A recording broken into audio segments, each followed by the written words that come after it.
impact is also serving future generations. And so for Prima, we wanted to ensure that we reduced and measured and offset all of our carbon, so minimizing carbon footprint. So we're a climate neutral certified company, which is a big deal through Carbon Fund and investing in verified forest reforestation, and then it's all around, for us, yes, it's the B Corp work that we've done, because that is really creating an uncompromised standard around our transparency and continuing to create incremental change over time.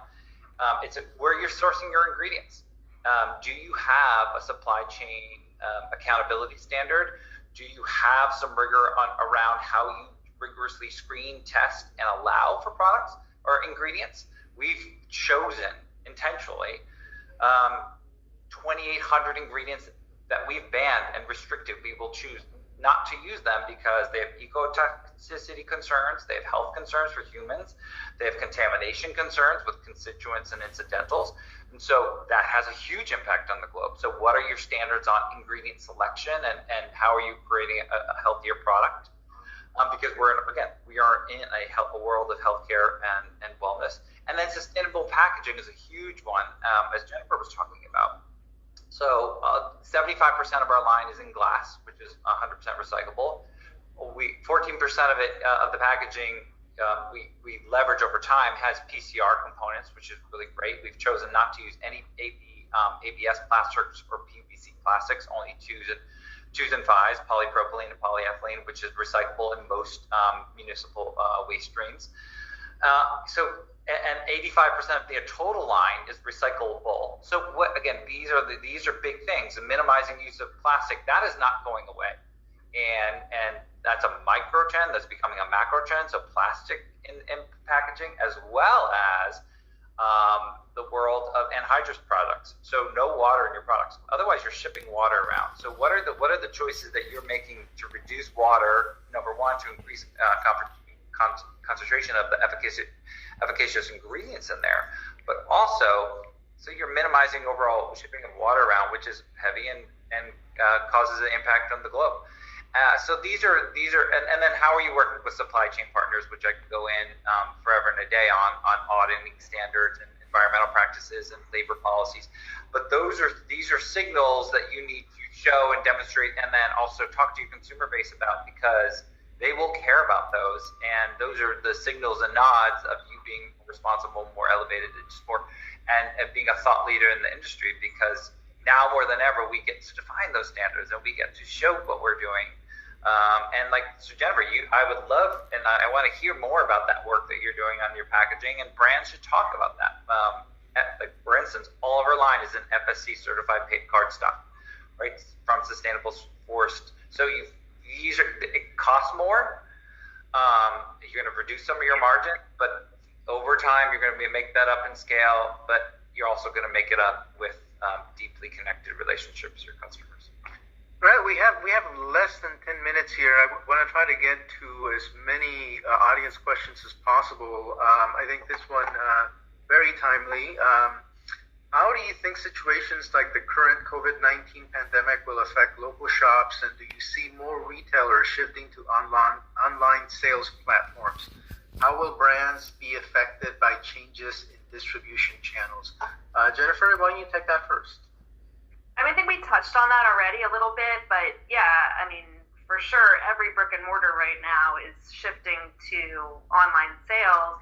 I have a feeling that's going to stick around, even when people can go back to stores. People, once they find what they like, convenience is the key. I think that where we are in the world is going to make some changes that will be long lasting. I think when I hear a lot of people talking about quality of life changes and, things that just get put into perspective when you're in a situation like that. And I think a lot of people are looking at when we do come out of this, what will it look like? So not only with an economic recovery, which people are still, projecting different ways, I think more people are thinking it's going to be kind of like a slow swoosh up, or kind of an up and down, as opposed to a clean quick recovery. But that being said, I think that it's a lot of, you can plan as well as you can, and that's going to be important, having all of your pieces there for you when you're ready, making sure that your e-commerce is set up and clean, and the experience of that works well, but being able and comfortable with being nimble, so when something arises, you have to be able to quickly shift or pivot. And if you have a strong brand and you have a strong business model, that shouldn't be an impossibility, and that should keep your company afloat. So you're going to have some dips, obviously that's natural, but to really, focus on the foundations of your brand and your company. Christopher? Yeah, no, I agree. I think Jennifer hit on a lot of the great points in the sense that the retail environment is going to shift dramatically, and they are shifting to their e-com platforms. So having conversations around MAT pricing and consistent pricing across platforms, that's an important conversation to have. How are you showing up for your retailer in a fashion they have to market their platform? So what are you doing as a brand leader, as someone who wants to help them sell your product on their platform?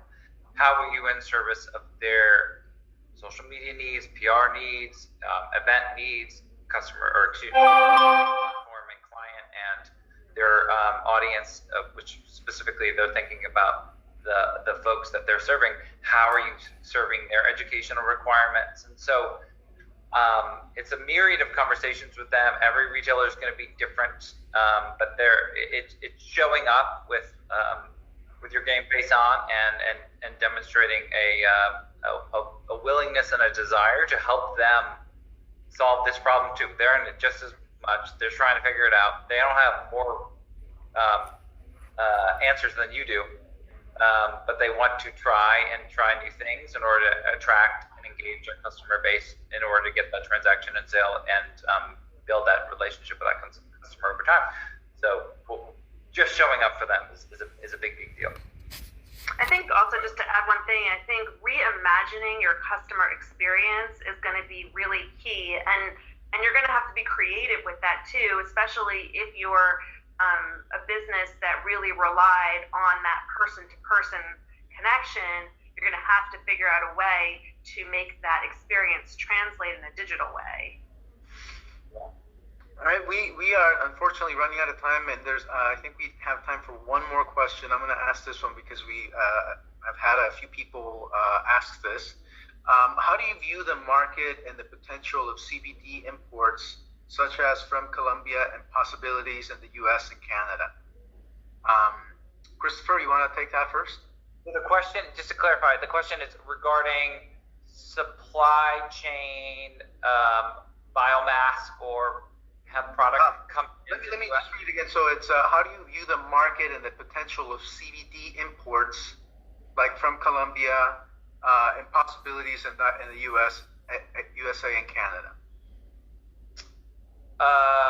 Look, I think there is going to, as we know, hemp is a bioaccumulator, and so ensuring that there's no heavy metals or residual solvents during the extraction process, ensuring that you've tested and verified that, and ensuring you tested for other contaminants, certainly mycotoxins, but obviously pesticides and insecticides. You should run your panel through those 360 pesticides and insecticides, so clean, pure product.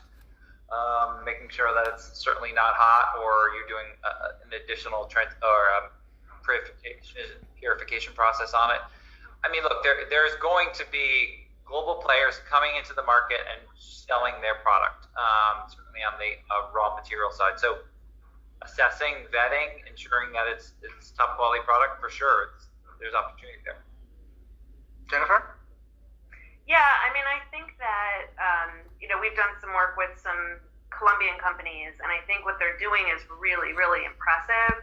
I think that there will be some countries that emerge with, if you have the climate, you're going to have a good product if you're doing the right things and you're compliant. I know the compliance in Colombia is very high.